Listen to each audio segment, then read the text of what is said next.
A Trump administration official now says there are no plans for a summit between President Trump and Russia's Vladimir Putin in the immediate future, despite assurances from President Trump that they would soon be meeting to discuss the war in Ukraine. Let's go to CNN's Kristen Holmes, who is at the White House. Kristen, the president obviously has been talking up this potential meeting for several days. What happened? Yeah, Brianna, that's what we're piecing together right now. Now, we started getting a little bit of reporting last night that it seemed as though this meeting was in jeopardy because, as you'll recall, President Trump had said that this week Marco Rubio, the Secretary of State, was going to meet with other high-level advisors from Russia and that they would be ironing out details ahead of a proposed meeting between Vladimir Putin and President Trump. Yesterday, we reported that this meeting that was supposed to happen between Rubio and Sergei Lavrov, the foreign minister, had been tabled for now, despite the fact that the two had talked on the phone, which really called into question what exactly was going to happen with this meeting between Putin and Trump. And now you have this stunning admission from an administration official saying that essentially this meeting is not happening anytime soon. And just to give you a little bit of the broader picture here, let's talk about what we know. We know that last Sunday, a week ago, President Trump said he flirted with the idea publicly of giving Tomahawk missiles to Ukraine. Then on Thursday, he had a 2.5-hour-long phone call with Russian President Vladimir Putin. We know that Tomahawk missiles came up in that conversation. Putin did not want the United States giving these long-range missiles that could go deep into Russia to Ukraine. Then President Trump comes out of this phone call saying that they had a great talk. They're going to meet together. They said within 2 weeks or so, pretty quick. And then they talked about these high-level advisors meeting this week. The next day, President Zelensky has a meeting here at the White House with President Trump, in which Trump informs them that he will not be giving him those Tomahawk missiles, and it gets pretty tense. They talk about what land Ukraine is going to have to give up, and they both leave in a way that seemed to be uncomfortable. At least that's how it was described to me by at least one administration officials. Now we get to this week. As you noted, he's been talking about this meeting coming up, and now we hear that the meeting is not going to happen, at least anytime in the immediate future. Now, President Trump himself did seem to say that he was still working on the end of the Ukraine-Russia war just now in the Rose Garden, saying that he was working on his 9th war to end. But I do want to tell you what President Zelensky of Ukraine said, because I think this is fairly interesting. This is how he is reading the situation. He says that Russia became less interested in diplomacy after the United States declined to provide Ukraine with Tomahawk missiles, at least for now. Very interesting connection he drew there. Kristen Holmes, thank you live for us at the White House. I'm joined now by Beth Sanner, a former Deputy Director of National Intelligence, also a CNN national security analyst. And responding to that announcement about the postponement, Beth, the Kremlin, I believe, said that you can't postpone something that doesn't have a date attached to it. What does this tell you about where things are headed following the phone call with Putin last week and the meeting with Zelensky? Right. So we're on a roller coaster, right?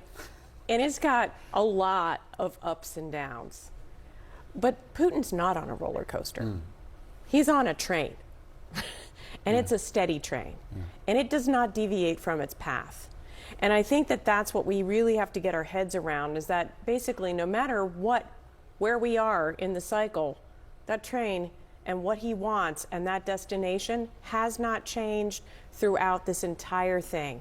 We are in the same place that we were with Russia at the beginning of the Trump administration. The only thing that's changed is that they're bombing the you-know-what out of Ukraine at a level that's many times higher than it was before inauguration. And that is significant. Doesn't this lend more credibility to the argument that the only thing Putin is going to respond to is force or the threat of force, given that that call last week only happened because President Trump said he might deliver some Tomahawks to Kyiv, which now he's kind of walked away from?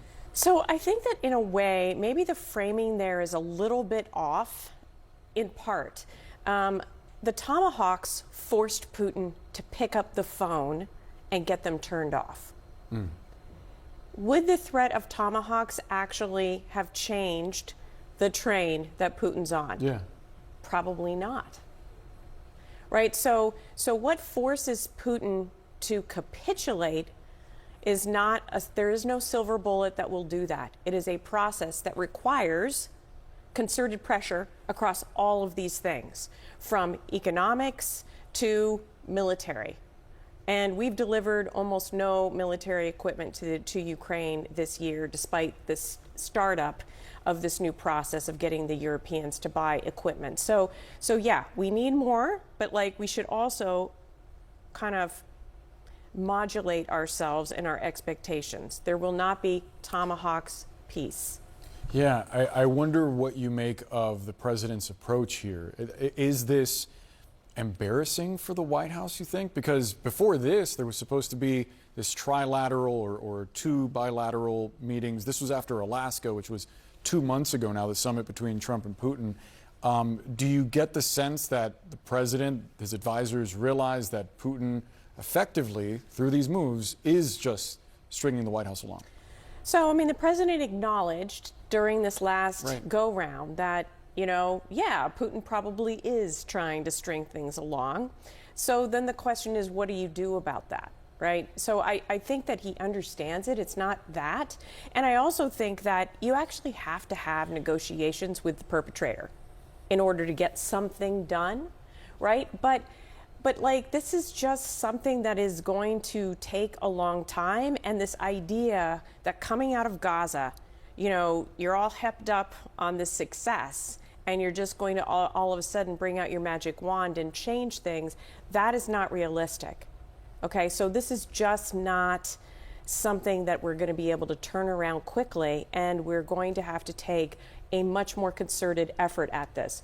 The Europeans here are doing their part. They're going to meet on Thursday.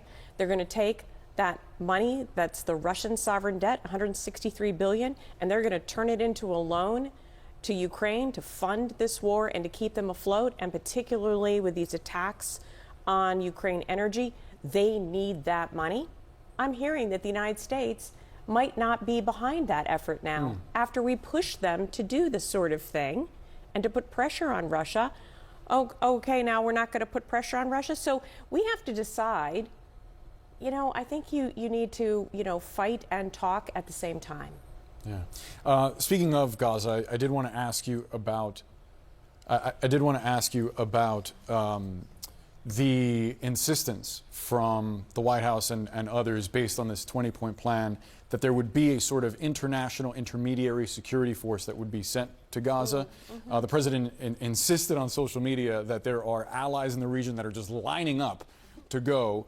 Our reporting indicates that that is not the case. Which is closer to the truth? There's some countries not in the region who probably are willing to send troops. But I do think that it's going to take a lot of pressure, because there's a lot of who wants to go in and forcibly disarm Hamas? Nobody. Only people that want to do that is Israel. And we're trying to keep them from not doing that. That's why J.D. Vance is there today. That is a good point. Beth Sander, always great to get your perspective. Thanks for being with us. Thank you.